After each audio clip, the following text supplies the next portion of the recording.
And joining us now, she is the editor of Feministing, Chloe Angyal, and we're going to be discussing basically this past weekend with the Australian elections. Australia elected a new Prime Minister, Tony Abbott, and we'll be talking about him and his I guess, amazingness. I don't know how else to describe it. Thank you so much for joining us, Chloe. Thank you for having me. So, Chloe, let's before we get to Tony Abbott himself, let's discuss what I think or what I've been reading. What led to, I guess, him and his party, the Liberal National Coalition, which is the Conservative Party over in Australia, and just to make things nice and clear, that's how we do things.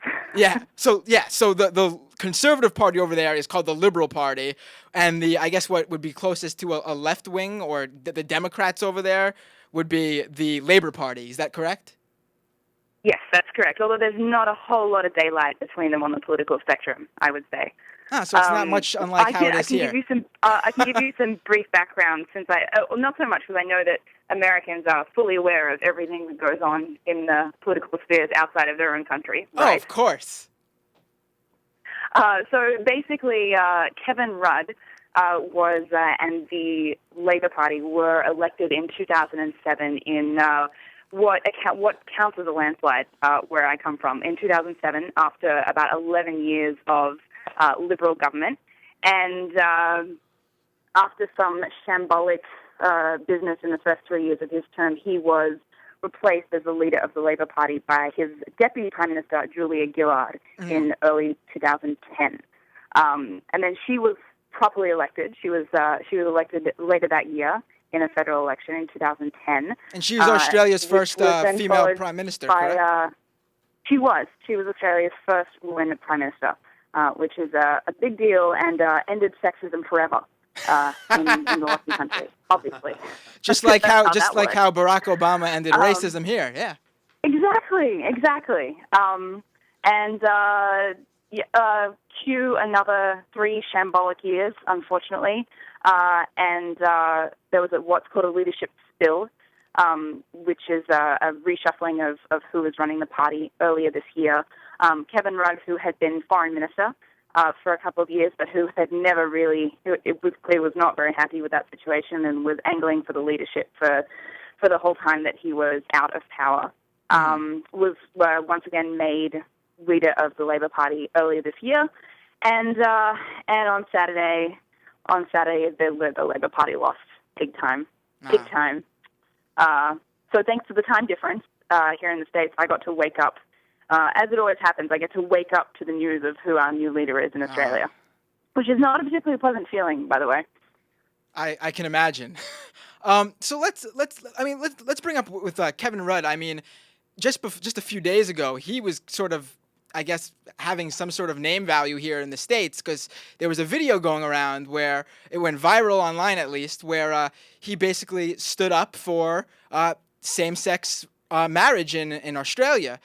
This Christian pastor, asked him a question, and basically it was great. I mean, everyone was sharing it. It seemed like, we could have, over in New Zealand, Australia's neighbors, they just basically legalized same-sex marriage, and maybe that could have happened in Australia. But now we have this new Prime Minister, Tony Abbott, who defeated Kevin Rudd, and it's looking like that may not be happening anytime soon in Australia. Yeah, that's not going to happen. What's interesting to me is that the way that Americans seem to become aware of Australian politicians is through viral videos. I mean, most people will remember the amazing, about 15-minute viral video of Julia Gillard last year going to town on Tony Abbott and on the sexist climate generally, the misogynist climate of the opposition party last year. Do you remember that video that just rocketed around the world? Yes, exactly. I remember it. I remember all 15 minutes of it. Yeah, so basically, viral videos seem to be our main contribution to the global political discourse. It's unfortunate. But so Kevin Rudd had a Josiah Bartlett moment last week. He offered a very Christian defense of marriage equality in the face of during a question time, a town hall meeting where a self-professed Christian was talking about, going going with or going against the Bible in support for same-sex marriage. And it was an international sensation. It was not enough to save him and save the party, unfortunately. But then again, nothing was going to be. Saturday's result has been fait accompli for quite some time. Mm-hmm. So let's get into the man himself, the new Prime Minister of Australia, Tony Abbott. I just have I pulled a few quotes of his, and I just thought I would read a few of these quotes to basically, I think. Wait! I know exactly which quotes these are going to be. It's going to be the one about virginity being a precious gift. It's going to be the one about abortion being the easy way out, and it's probably going to be one about marriage equality, right? Well, you got 2 for 3. The other one I was going to read was his analysis on climate change, which is climate change is absolute crap. Yeah, and I mean yeah. Look, the really disappointing thing about that is that Australia, and there was a very lengthy article about this in Rolling Stone a couple of years ago. Australia, when the seas start to rise, or continue to rise rather, we are going to be so incredibly screwed.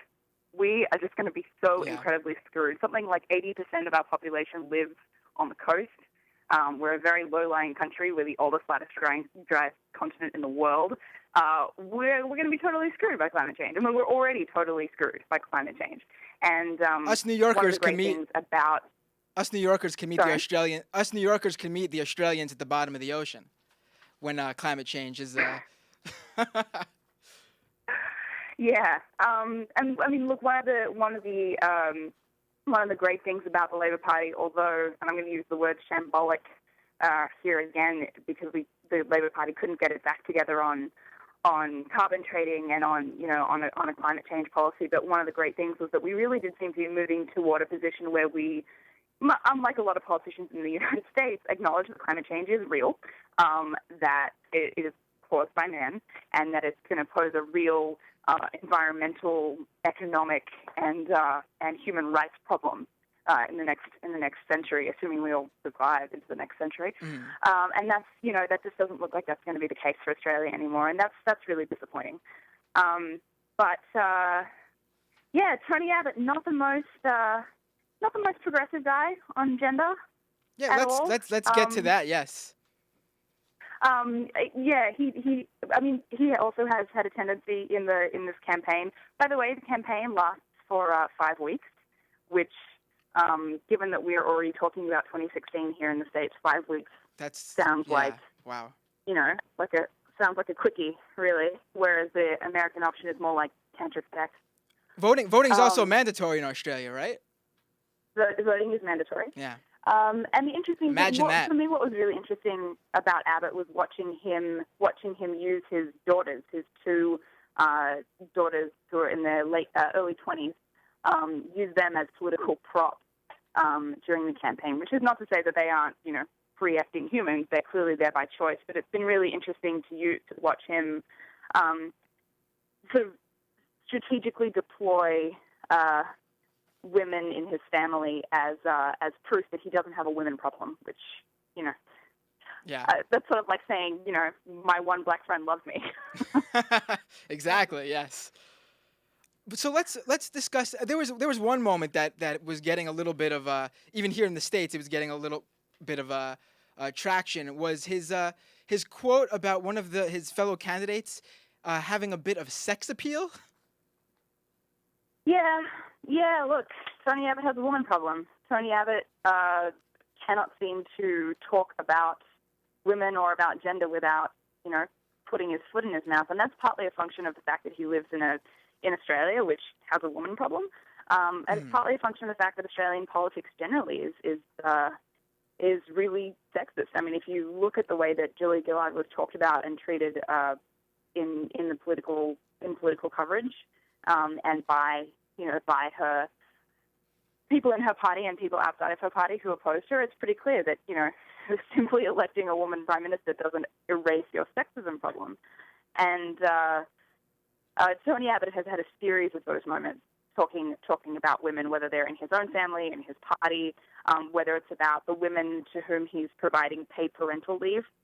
This, to me, is the heartbreaking thing about well, one of the heartbreaking things about Abbott is that he has there is this push to provide paid parental leave to Australian families, and it comes that's great. That's a good idea. That is a great Yes. idea, and it comes cloaked in all this sexism, and it's for Yes. someone who is pro paid parental leave, it puts you in this very difficult situation where you want you want one thing, and how much you want. I guess you want the candy. How much crap are you willing to take with it to get it?